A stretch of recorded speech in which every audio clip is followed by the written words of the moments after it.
Switzerland is the fourth country with the highest number of millionaires in the world, but I'm sure you've never heard of its richest regions. The wealthiest regions of Switzerland are ridiculously small and brimming with luxury, high-end businesses, and unparalleled prosperity. Stick around as we explain how Zug and Schwyz cantons became the powerhouse of the Swiss economy. Before we get started, subscribe to our channel if you've not done so. Let's get started. Number 1. More millionaires per capita. It's no news that Switzerland is home to some of the richest individuals on the planet. I mean, it has over 1,152,000 millionaires and around 40 billionaires. Let's say you hit the jackpot and you've realized that it's time for a fresh start in a new country. If you decide to relocate to Switzerland, where would you live? Now, Zurich and Geneva might sound like tempting options, but let's not be too hasty. While there are many Swiss cantons that are larger and even more active than places like our dear Zug and Schwyz, you need to understand that these small cantons have the highest number of millionaires per capita. In truth, Zurich has the highest number of millionaires in Switzerland, but because of the large number of people who reside there, you can only find 92 millionaires in every 1,000 taxpayers. On the other hand, if you take a trip down to Zug, you'll see that you can find 1 millionaire in every 8 people. With this, it's easy to understand why rich businessmen and entrepreneurs would move there. It's obviously a land of opportunity. Wouldn't it be great to know that there's almost a certain chance that you'll meet someone as rich as you or even richer when you go out for dinner parties? Many of Switzerland's affluent individuals reside in the cantons of Zug and Schwyz. These areas not only feature considerably lower income tax rates than other parts of Switzerland, but they also host numerous global corporations that offer lucrative salaries for qualified professionals. And since you'll meet people in different fields, you'll get to grow and diversify your portfolio, one of the important wealth creation strategies we've talked about on this channel. You'd never go poor with that approach because even if when one of your investments isn't going as planned, you have something else to lean on. In the canton of Zug, it is estimated that the wealthiest 10% earn nearly half of the canton's total income and contribute 88% of its tax revenue. But this isn't the only reason why Zug and Schwyz are such attractive spots. There's one reason that trumps all: their incredibly low taxes. Number 2. Economic policies and taxation. Taking a page from the economies of Dubai and Monaco, Zug's government imposes very low tax rates on its people. We all know the influence that tax has on the population of a nation and the kind of individuals that come in and leave. Just take a look at what's happening in Norway. All the billionaires are leaving because the tax over there is crippling and quite unfair to the rich. Basically, as a Norwegian resident, the richer you get, the more you have to pay. I would say it's a fair system, but I'm sure you get the point. For you to understand what's going on in Zug and Schwyz, you first need to know that these cantons weren't always like this. In the beginning, the cantons of Zurich and Geneva already had an advantage with their landmass and industries that had settled down in previous years. They had so much to offer, but small cantons like Zug only had livestock and fruit orchards. They had to come up with a plan to level the playing field. Zug was just a market town in the early 1900s, and it could have remained that way. But by 1946, everything changed when the cantonal government declared that it would have one of the world's lowest tax regimes. The economic policies and taxation plans were very strategic moves, giving newcomers a reason to stay in Zug. In the latter part of the 19th century, Zug underwent a dynamic expansion and transformed into a key national and international hub for finance and trade. This growth was fueled by its close location to Zurich and an enticing tax strategy.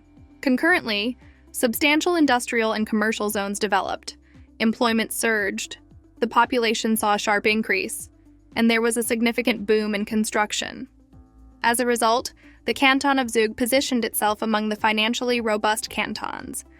Today, the town is regarded as a pivotal point in the global economy, as described by the British newspaper, The Guardian, as a compass of the global economy. As expected, the business taxes were also greatly reduced, as a way to attract investors and big firms. Of course, you don't have to pay taxes at all in a country like Dubai, but this would seem like the next best thing if you're looking at all your options. Low tax rates are very tempting to business owners looking for an opportunity to expand. Now that we have a clearer picture, let's take a look at some of the money makers in Zug and Schwyz. Number 3. Business environment and financial sector. Aside from the low tax rates and opportunities, Zug and Schwyz are really great places for business. Not on a scale that's comparable to somewhere like Zurich, but I think they're getting there. Zug has over 27,000 companies on its commercial register. The funny thing is that the number of businesses there surpasses its population. Isn't that impressive?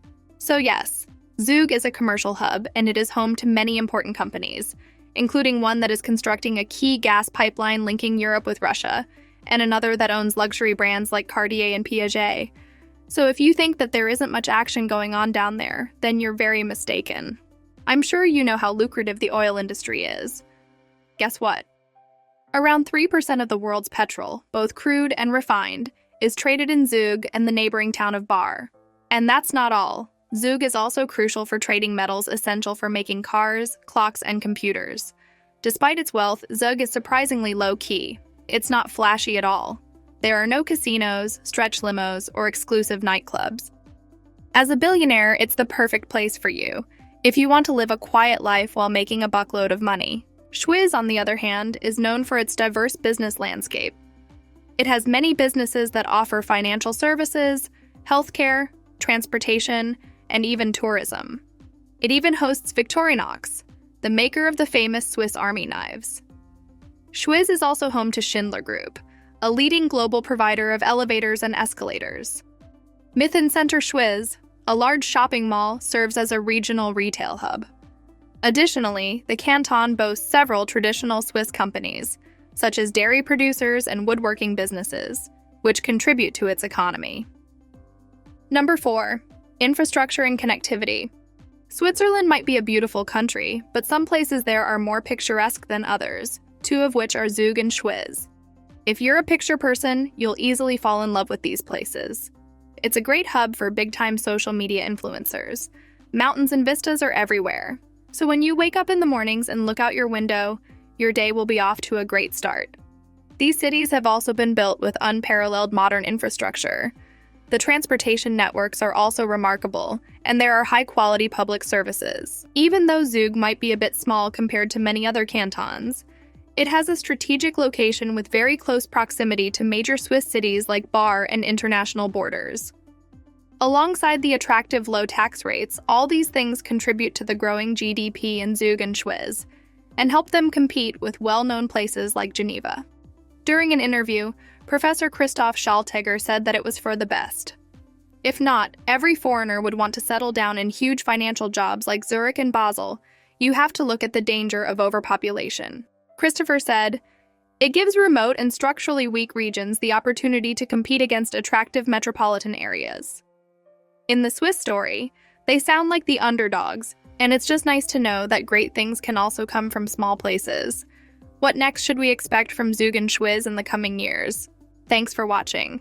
If you enjoyed this video, don't forget to hit the like button and subscribe to learn more about the world's most intriguing places. Have questions or want to share your thoughts? Drop a comment below. We love hearing from you.